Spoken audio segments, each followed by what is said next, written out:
I don't saying hearing yes is a bad thing to hear. So don't say yes. Yeah, yes in and of themselves. I would much rather say, okay, I'll do it. I love to say you win, because when you win, you're going to perform. Hmm. Yes is nothing without how. I need you to perform at a top level. You perform at a higher level when you feel like you win. If you look at me and we make a deal and you say, okay, well, that's a resigned okay, and we're going to run into trouble when we go to implement, because the minute anything bad could happen by your inaction, there's a phrase, never be mean to someone who could hurt you by doing nothing, Hmm. which nearly everybody can hurt you by doing nothing. Right. So saying, okay, I'll do it, Right, or yes, you win, or you win. right, right. Say yes. I want you to feel like you won. You win. So You got the better end of the deal. yeah, because are you going to hold to the deal if you got the best end of the deal? Right, of You're course. going to love it. You can brag about Awesome. Yeah, I got the better end. Huh. it. Right. So you win. Okay, I'll do it. You win. You can do both of them together. If I say it, that's good because you won. If you say it, it's bad to me because you feel beat. Mm. I don't want you to feel beaten. Right. Which is one of the real big problems with negotiation, because since I've been helping people get better at it, like I get more stories. A guy says, "Let me tell you about this deal. I had them over a barrel. There was nowhere for them to go. For all intents and purposes, I took them hostage."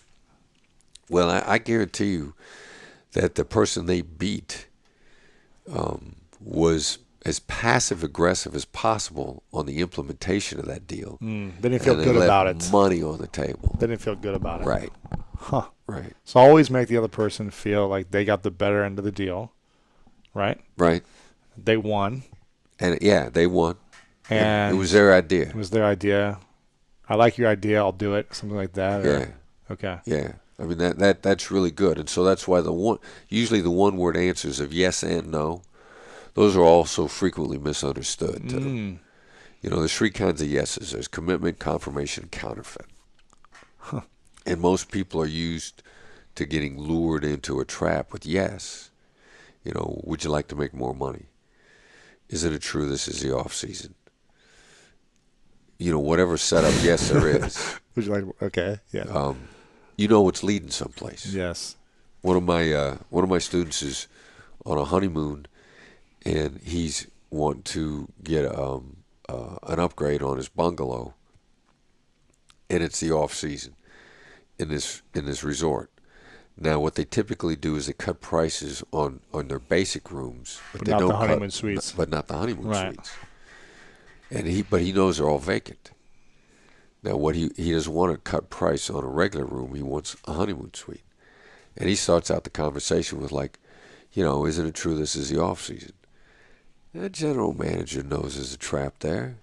So what's he say? And so the guy starts going sideways on him immediately. Oh, really? He didn't say yes. Right. He didn't want to say yes because he knows that yes is commitment and yes is probably a trap. And he knows, I don't know where you're going with this, but you're going someplace. That's what he said? Yeah. And then what happened? Well, so then my student realized that he fell into this yes trap thing. So he had to kind of get back out of it. And they started talking, and instead of trying to get yeses and nos out of him, he started describing the situation. And started showing him a little bit. Yeah, well, I'm sure a lot of guys like me come in, we want a room, we don't want to pay anything for it. You get so many tourists that are in here in the off season, and they're cheap. That's why they're here in the off season anyway, because they're cheap to start with, and they don't want to pay anything for anything anyway. And now the managers appreciate where the guy's coming from. He ends up leading with the negative. Right. He ends up getting the upgrade. Really? Yeah. Free because he built a relationship and. Yeah, the guy's got an empty room. Yeah. Never be mean to somebody who could hurt you by doing nothing. Not giving you the empty room is doing nothing. Mm-hmm. You want this guy to give you a favor, and he doesn't own the hotel, and those rooms are normally vacant anyway. So his owner, whoever owns the hotel, they're not mad at him because those rooms are empty. They expected them to be empty. Yeah. So he's got options. Ultimately, you want to make the pitch like, you give me that upgrade, I'm going to be a fan for life. I'm going to tell everybody how well I was treated. I'm going to tell all my friends about this. Something I've done for like the last 10 years, a friend of mine told me this line, that he's like, if you ever want an upgrade, if you ever want like something better in the deal, use this line. And I swear I've been using it. Maybe it's been wrong, but I'd love your opinion. All right. I say, what's the chance you can help me with this? All right, so that's a what question to start with. What's the chance? Two things about that I like. First of all, it's a what question. Yeah. And secondly, what's the chance you can upgrade me? You're elevating the person when you're asking for help. So you're giving them power, right? Right. The opportunity to have power. Right. Yeah, so there's, and I don't know that I'd change that sentence at all. I might say in advance, like, look, this is really going to seem greedy of me. Because you can't leading with the negative. Leading with the negative. Wow. If you try to call out a negative that's not there, you won't plant it. If you try to deny a negative that's not there, you plant that baby. And that's why you have to know the difference between a denial and a straight observation. And that's a subtle difference, because you're probably going to want to say, before you ask a guy for a discount, you're probably going to say, this guy's going to think I'm cheap and I'm greedy. I don't want him to think that. Mm-hmm. So if you mention it all, you get instinct to say, look, I don't want you to think I'm cheap and greedy here. That's a denial. That plants it. So I bet you might think that I'm being a little greedy. I'm sure it's coming across. Greedy. I'm being greedy, but what's the chance you can upgrade me? Yeah. Yeah. You can support me in getting upgraded. And so if asking for an upgrade as a human being, the guy's going, no, that's not greedy. You want him thinking no. You want him saying no. No's a great answer, because when somebody says no, they have just protected and defended themselves. Like, it's ridiculous, the most ridiculous question that they would never say yes to. Like, if at the end of a negotiation, one of my last things I'm always going to say is, like, if you can't budge at all, I'll say, all right, well, look, it seems like you're powerless here. Oh, because nobody wants to say yes to that. Wow. Seems like there's nothing you could do. It seems like you're completely powerless here.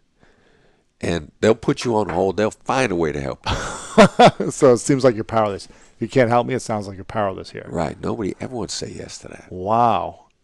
Yeah. That is powerful. Yeah. Do you use that a lot when you're at the end of any phone deal, bill or anything or something? At the end of any deal, if we haven't come to an agreement that I'm happy with, that'll be the last thing I'll say. It seems like there's nothing I could say, and it seems like you're powerless. It seems like nothing that you could say to them to get what you need, right? Or for them to move the deal points, and it seems like you're powerless. Right. They're powerless. Right. Holy cow, that's powerful insight. So yeah, we a lot of people have cut deals by they thought it was completely in the tank, and they're actually just trying to end positively. It's critical to end positively.